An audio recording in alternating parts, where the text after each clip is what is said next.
because to your point, these things today can be extremely addicting. And a lot of these people can get into that when Well, it's we're going to not talk part of about this a little bit, but like drugs and alcohol today is not what they used to be.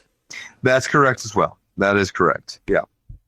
You know, my point's always been, though, if Elders Quorum could have a beer night once a month, it would do wonders for the program. Don't start advocating that. You're going to get people out there thinking like, hey, that's a great idea. Let's start a petition. They're going to want us to sign it. We're like, no. I'm just saying, you want to get those inactive members back. Yeah, that's a great way to do it. At least for one night. Yes, I suppose. That might get them back for one night. Okay. This is why no one should ever listen to us. This must be one of those Catholic things that you feel like are, hey, maybe there's value in that. Hey. Maybe there's something there. Sacramental wine is in the word of wisdom. We're getting to it. I'm just saying.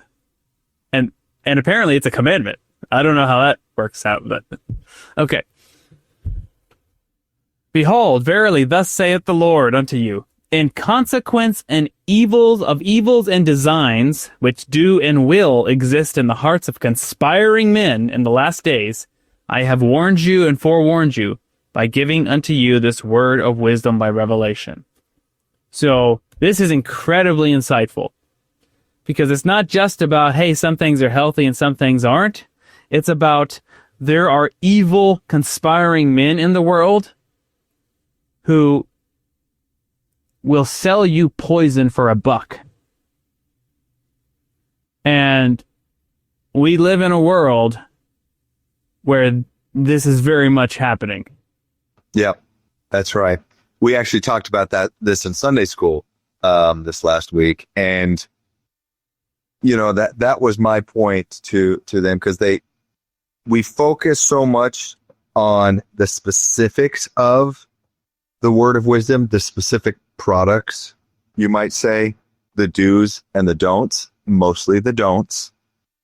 But when I made a comment, I said, you know, this counsel, this warning about the consequences of evil designs, which do and will exist in the hearts of conspiring men.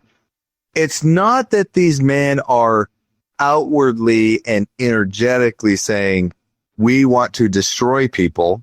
It's not that that's what's so wicked about them. It's that... What about Bill Gates? Well, I'm not saying all, but I think most men, they live the law of Babylon, meaning they live the telestial law, which in their case is the bottom line is all that matters. Whatever we've got to do to drive down costs and drive up profit margins, we're going to do it. You know, it's not about you. It's not about your well-being.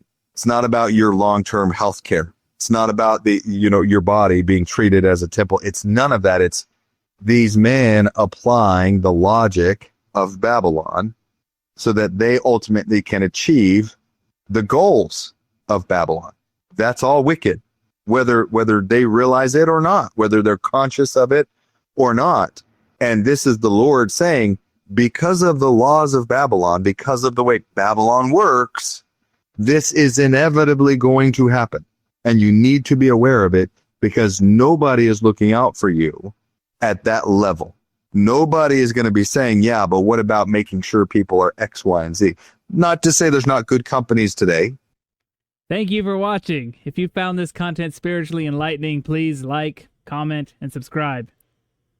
Like the gospel, these little things make all the difference, and it helps the algorithm push out better content for everyone to enjoy on YouTube.